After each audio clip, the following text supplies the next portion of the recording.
Hello there guys, and welcome to our Week 4 NBA battle against our very good friend Koz. For those of you who aren't aware of who Koz is, he is someone who's come off a bit of a hiatus. He was focusing, I think, on his baseball career. I hope he was, at least, because that would be a valuable investment of his time instead of playing this shitty game. I mean, how fast can you throw a fastball? Like, that's the question I have for today. Drop it in the description below, and if you can't throw one, I think it's time you stop playing this game. Now, when it came to the matchup, because I built very standard, the reason for this is I knew Koz was going to predict me to build some hot dingo spice. But yeah, this week I decided not to, and I think a lot of people will be like, well, Bird, why is that? Well, when it comes to who Koz is, Koz normally performs better against guys that overestimate purely their own hype. In particular, those people who want to build very unorthodox teams that, you know, if you play standard against, you can really just rip a hole in. So, what does Burb do? Burb goes, right, let's build a team in about an hour or so with my good friend, Masto.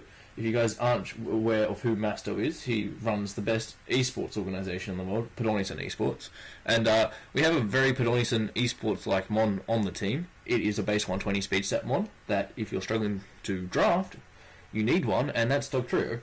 And then also as well, he loves the cleaner. Now, the team itself is Choice-Scarf, Hydreigon. Mega Morwell is 4 attacks with knockoff. Now, the next one was Life Orb Analytics Starmie with 3 attacks. This was a Life Orb Infernape because I realized that Life Orb Infernape went really ham against his team. Then Choice-Scarf Dog Trio, and also Bugbuzz Sleep Powder Quiver Dance Venomoth. Now, when I looked at matchup, I was like, right, perfect. Koz did not bring a bug answer to this Venomoth. He has sort of a few pseudo ones, but the most notable Pokemon on the bench was actually the Deoxys Defense. Deoxys Defense is allowed this season, in which some people are going, Deoxys Defense is too broken, I will never know how to beat it. And I was just there like, I have a Venomoth. It's funny. Venomoth was the last one added on my team. Now, the team builder itself may or may not go up. I might compile 3 or 4 together. Do apologise that the one against Select didn't go up in time. So when it came to lead matchups, I was like, oh, what do I want to do? Koz is like, it's storming here, I'm going to take 35 minutes per play. And I was like, that's fine by me. And I don't do anything else in my day besides just play this beautiful game. I just lead with my Dog Trio against Koz because I know that it covers the Mega Diancie, Darmanitan, Silvally, Steelix leads, and it can also chunk the Dragonite. So let's show the lead. Dog Trio is the lead against this Melodic. Beautiful little Melodic thing. Now, I know Melodic's really bad, so I'm just going to start my Stealth Rocks there, because I'm predicting him to sort of Toxic or Scald, and going into Starmie straight away isn't my best play. Now, once I see the Flame Orb, now this gives me a lot of information. The fact that it is Toxic means that it has to run Scald Recover, because that way it can be a more wild check. But the third move is unknown. And I'm like, alright, I can just go into Venomoth here freely. Like, if he Toxics again, I can just go for a Bug Buzz and then put something to sleep. Or, you know, let's see what my boy Cheeky Koz wants to do as I pull out into this Venomoth. He just goes for another Toxic. And I'm here like, justice. This next turn, I do believe I just go for the Sleep Powder, and he brings in the Ligma, the Steelix. I do apologise that my mons this week aren't nicknamed yet again. I hit the Sleep Powder, lucky players, am I right, boys and girls? And I'm like, alright, perfect, let's calc Bug Buzz damage, and Bug Buzz did like 50%, I saw on the calc. I knew that broke the Sturdy, and then you can proc it next turn with that Z move, and that's what I'm exactly going to do here.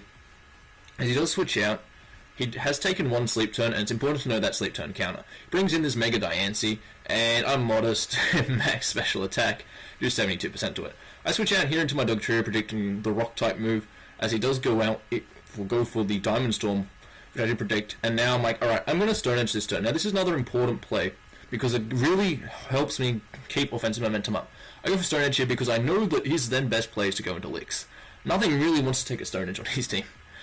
Melodic, if he brings it in after, invites Venomoth in freely. If he goes out into Licks though, I can then I can go out into my Starmie and bluff that I have the Rapid Spin, because he hasn't seen what my Starmie set is yet. And sometimes your opponent not knowing what a set does is so important. Because so far all I've shown is Z Bug Buzz on my Venomoth, and Sleep Powder, and just Scarf Doki.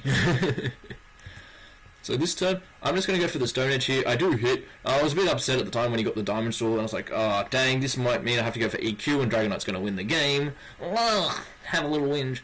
And I was like, nah. So it goes into the Elixir, and I'm like, perfect. I'm just going to go out into my Starmie, as he does take a second turn of sleep. And I'm like, ooh, spicy. I'm going to click Hydro Pump here because it's my best play. I knew the Melodic was most likely going to come in, but I didn't want to just like let it freely do anything, so I do miss, and that does suck. I'm just like, here's what it is. You can't be too upset about this thing. So I want to conserve information, and I go into my Venomoth. Now Venomoth here, as Cos goes to recover, it's like, ooh, perfect. I'm making aggressive plays. It's paying off for me. I'm going to, try to go for the Bug Buzz here just to see how much damage it does. 25%. I can live with that. He reveals the Whirlpool. I now know all 4 of his moves on his Melodic. And I want to start playing mind games with him with Quiver Dances and Bug Buzzers, because what will happen is this, right? It's a 50-50 every turn. Whatever Cos goes down into on this neutral Venomoth is going to take hella damage.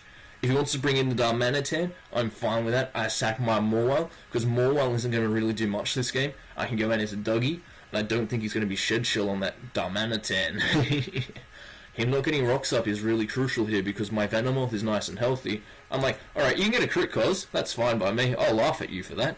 And I'm just like, this next turn, I'm clicking Roost. I don't want to be cocky. This isn't a time to go for game. This is a time to scout and start playing well. Now this next turn I'm like, alright, he has to go for the Scald, so I'm going to Quiver. Now, he has to go for Scald because he needs that little bit of damage, because with my spread, after the next rounds of Whirlpool damage, I still am out of range of a Dragonite's Extreme Speed. And I'm like, alright, Cos here is going to predict me to make the stupid safe play of going for Roost, and I'm going to do it. As he clicks Scald again, and I'm like, alright, why is he doing it? Why is he doing it?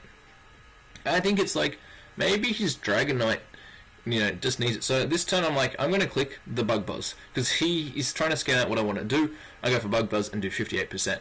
This next turn, however, I just go hard into my Mawile, because I want to intimidate this stupid PPL Dragon, but as well, I know they can live the Extreme Speed. This next turn, what I do is predicting the Groundium or Firenium Z. I go hard into my Hydreigon, making a very nice double, as he brings back in that Melodic. And I'm like, alright, what do I do this turn? I'm like, Hydreigon, just click U-turn. You don't reveal any information. He can't recover because he predicts, the U-turn, for example, like, can't predict the taunt. And I'm just like, U-turn freely, and I'm like, alright, now let's go into the Infernape, and let's just click CC here. He doesn't have a Ghost type that I'm aware of, and if it is, he will reveal the Silvally Ghost on impact. It's a dead, it's a dead Licks. I'm like, alright, perfect. Life Orb Ape is starting to chunk things down. It can nearly clean up. And I want to just U-turn on this Melodic this next turn and go out into my Starmie, because depending upon what he wants to do, my Starmie is going to start going ham, and at this point, if it was sub-Starmie, it was going to be GG, but I'm not. And he does go for that Scald, does get a nice little bit, 20%, and I'm like, alright, sweet, this turn I'm just going to go for Life Orb T-Bolt. The Dragonite is in range of rocks, so it's either the Darmanitan or the Silvally, and I'm like, let's just see how we don't choke this game away. I thought the Silvally would definitely have default, so he goes for the U-turn. I live on like 2%, and I'm like, alright, if he goes out into the PPL Dragon, I can sort of preserve my Starmie, but if he goes out into the Silvally, that could be a dead Silvally. I want to hit the T-Bolt just to hit. He now goes out into this Darmanitan, the powerful Fleek Ball Breaker. I'm just like, I'm going into Hydreigon here, just to soak up this Flare Blitz, because I was more predicting the U-turn than anything. And then I was going to U-turn out on the Silvally. I clicked Dark Pulse this turn. It's a bit of a misplay. I should have guessed that it was Silvally Electric. I didn't know what it was. So Dark Pulse was my safest play. I was going to click Dark Pulse again. Potential of flinch. And also as well, I think I live any one hit. He does good for that Ice Beam. I do live on 2% hit again. It's a game of inches. And yeah, I do clean up that Silvally. And I'm going to take this game 6-0. In which is probably my first or second 6-0 ever in Draft League format.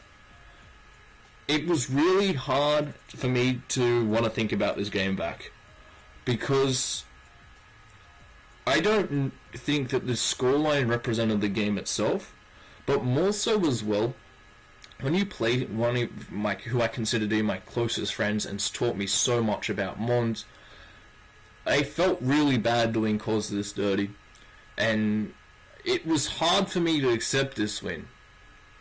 Since sometimes as well, when I play Mons particularly to play for the mateship aspect of it, and I can't really ask for a better mate than Cos. Like, the amount of shit I give him for his team building in particular, and he laughs it off, and like that's where I consider him to be a really good mate. I thought he played for a really nice team for me. He is currently 2-2 with definitely a shot at the playoffs race. This win puts me in second place. I'm one differential point behind the surprise package of the season, being Squaw. I think King Wynot is below him now because Cloud did beat King Wynot, and it's definitely a nice feeling to be enjoying Mons again. It's something that I hope you guys are enjoying. I will try my best to get on top of Team Builders. I'm just really busy with uni at the moment. The fact that I'm re-recording this game when I should actually be doing uni work is a good meme, but I definitely want to have fun with this. I think that so far on this draft, why it's been so successful has been that Volt turn core, or also just the U-turn core. The double U-turn this game with Hydreigon and Infernape was so critical to wearing down all the Cosmos walls. He did say in the post-game interview that Melodic was rubbish. That's something Birds said for a long ass time. Definitely see that some people can use it really well. But I do highly encourage you to check out Cos. Cos also helped me get in contact with Grant for all the graphics you've seen this season. Well, most of them, that is. My logo was done by Bill Ben Standish, and the draft analysis slides were done by Manny. I do my own team builder stuff. I've been a bit busy with that lately, so I do apologise for them not going up. But definitely check Cos out and check out all the other NBA boys. And until next time, guys, peace.